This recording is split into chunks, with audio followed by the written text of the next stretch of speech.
Hello again, I am Blondie, and this is a review of one of the least sophisticated lenses I have ever used. It is a lens that recently acquired the lowest scores ever published on DxOMark.com's test process. Its score is lower than each and every one of the 2,872 other lenses they've tested over the years before this one. But that's the point. This is the 15mm f8 body cap prime lens from Olympus.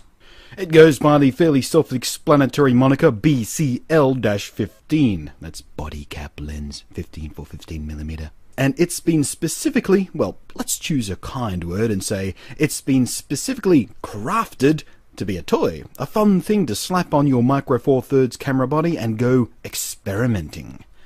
It weighs barely anything, it's thinner than an anorexic stick insect with the flu, and its optical design is comprised of just 3 lens elements. It's manual focus only. Well, to be specific, it has 2 preset focus positions that you flick between with a little lever. It goes to either hyperfocal for everything from about a meter to infinity, or close up for things about 30 centimeters in front of the lens. Again, that's about a foot for those of you in the USA who are stuck in pre-Civil War measurement systems. There's a third position that engages an integral lens cap to protect the precious high-precision optics. And you can own one for about $50. But would you want to own one? Is it worth throwing just $50 on one of these things? Well, let's find out what happened when I popped it onto my Olympus EP3 and wandered into the world. Well, the first thing I learnt is that using this lens in any regular mode results in something less than inspiring. Things are sharper than you'd expect, colour and tone are reasonably pleasant, but let's face it, the results are a bit shrug-worthy. Not unsurprising really, but when you start playing with your camera's built-in art mode filters, things start getting much more exciting. In fact, I imagine I'll not be going out on a limb in suggesting that Olympus designed this lens especially for their built-in art modes.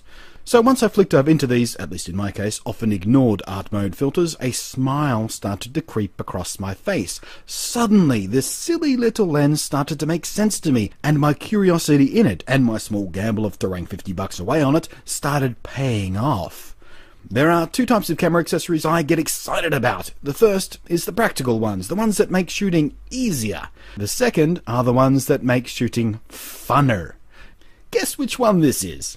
Around the edges it's a little bit soft, of course, but not overly so. Certainly not as much as I'd expected. And it feels very natural. It's not fake or forced. It's kind of organic to the lens and not some kind of effect that's been applied. There's a little vignetting too, but again, it's a natural part of the lens, and it works really nicely with the art mode filters. Like I said before, there are 2 focus positions that click into place, but you can also swing that lever about freely to have some relatively limited ability to pull focus manually, which can be of some use in video mode when pulling between a background and a foreground subject. And speaking of video mode, because Olympus's art modes don't work very well in video mode, specifically they're too processor intensive to give you full frame rate images, which in itself may be an effect you want to play with, but for the most part you'll be back to shooting video in standard mode. But because by its nature HD video is much lower in resolution than the stills you were shooting, the lens actually performs quite well, even without the art modes. In fact, I'll go as far to say as that some of these shots look downright pretty. At the very edges of the image you will catch a slight hint of barreling from this wide-angle lens. You should be able to see it on the horizon line at the bottom of the frame there, but you know what? That's a no-dar comment too. I'm starting to feel silly going through the list of regular lens faults and aberrations that one would usually look for in a lens review. Mentioning them at all kind of feels like I'm missing the point of the lens all over again. Fact is, I think this is a lens every Micro Four Thirds user should own. It's cheap, it's fun, and it encourages experimentation with approaches and filters that many people may think beneath them. Until, that is, they try it and finally figure out how fun and refreshing it is to have this kind of playtime.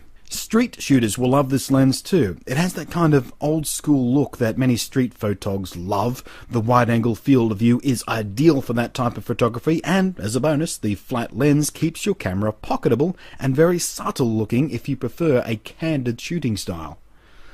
Low light shooting is a bit more difficult. The lens has a fixed aperture of f8, so you'll be pushing the ISO a bit higher than usual in dim lighting conditions, but any additional noise from the high ISO is less of an issue simply because of what this lens does anyway, so all in all, not too bad.